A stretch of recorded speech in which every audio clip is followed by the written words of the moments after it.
My name is Jaimie Isaac, and I'm from Winnipeg. I'm the Curator of Indigenous and Contemporary Arts at the Winnipeg Art Gallery, and I also do some independent projects. An artist, I'm with the collective, the Ephemerals Collective, based out of Winnipeg. And I'm of Anishinaabe heritage, from a member of Saugeen First Nation, and of British and Manx heritage, second generation Canadian from my dad's side. So I have worked on independent projects with freelance, and then the last 3 years started working at the Winnipeg Art Gallery full-time. Most recent shows are the Border X exhibition, which is traveling across Canada on a tour. And that I'm working with 11 artists, and our sponsor Vans, who's been really great, and we've been putting together ramps at each venue and skateboarding in the gallery.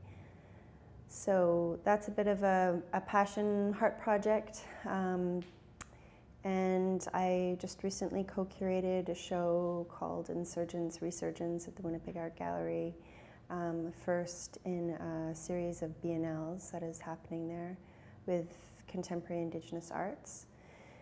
And that was with 29 artists and 12 new commissions, and it took up over 17,000 square feet at the gallery space, inside and outside and on the gallery. So it was really interesting to work with the amount of artists on that project and with my co-curator. And I continuously think about ways of being both an artist and a curator, and that's the lens in which I curate, I think. I also actually come from the University of British Columbia Okanagan campus.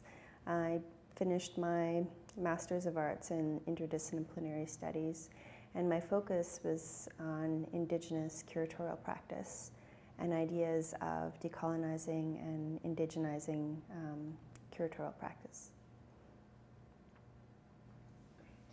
I think it's different for each show, and sometimes a concept comes up and I look for artists, or for instance with Woven Together, it happened really slowly, and it actually started with the Border X exhibition because Jordan Bennett had a work called The Basket Ladies, and he was talking about the conversations that he had with his auntie and uncle about basket and weaving practices in Mi'kmaq culture. And I had learned about Megan Musso, who also does weaving in her practice, in her interdisciplinary practice. And I also knew about Ursula Johnson and her work with weaving, and the show that she curated in 2010, a retrospective of her grandmother's, Carolyn Gould's. And it's interesting just how this exhibition came together, because at the Sobey Art Awards, Ursula Johnson won the Sobeys in 2017. And both Tanya Willard and Ursula Johnson did a talk at the Toronto Art Fair. And both of them had these amazing stories to tell about weaving and basket making practice. And knowing of Megan Musso's work, knowing of Megan O'Brien's work, from both working with them in the Border X exhibition and knowing their practice a little bit, just thought it would be amazing to bring all these artists together to have a conversation through their work. from coast to coast, because Ursula Johnson and Megan Musso talk about their Mi'kmaq heritage within their weaving and basket making projects and work. And Tanya Willard and Megan O'Brien come from BC, and they have these really interesting conversations about weaving heritage and lineages here. So in terms of bringing artists together that way, it was just a real process of both research and listening, and also knowing that I'm not the authority on weaving at all, but knowing that these artists have a really beautiful connection with their work, and bringing them together in conversation is really important in this particular project of Woven Together. In terms of selecting artists or researching artists, it's always a different process for each show, and I think that's a really interesting part of curating, is that it's not always the same for every show, and the process about that and the research towards it. So I also think about curating, not so much selecting the artists, but more or less asking if they want to be involved, and I think about it as more of a collaborative process. With Woven Together, I knew I wanted to work with all of these artists, but in terms of selecting the work, it was very much a collaborative effort with the artists, and kind of giving them this premise of woven together, of weaving together narratives and histories, and honoring matrilineal lineage or tradition of basket making and weaving. It was an interesting conversation. And with Tanya, and thinking about the courtyard, it was like, let's work with this space. What do you want to do? And so there was a couple different ideas that she had, and it transformed into what it is. And I love the idea also of thinking about a space and asking an artist what they want to do with that space, because it can be, and what it turned out to be with Tanya's is a transformation of architectural space, and to think about baskets as an architectural space was really interesting.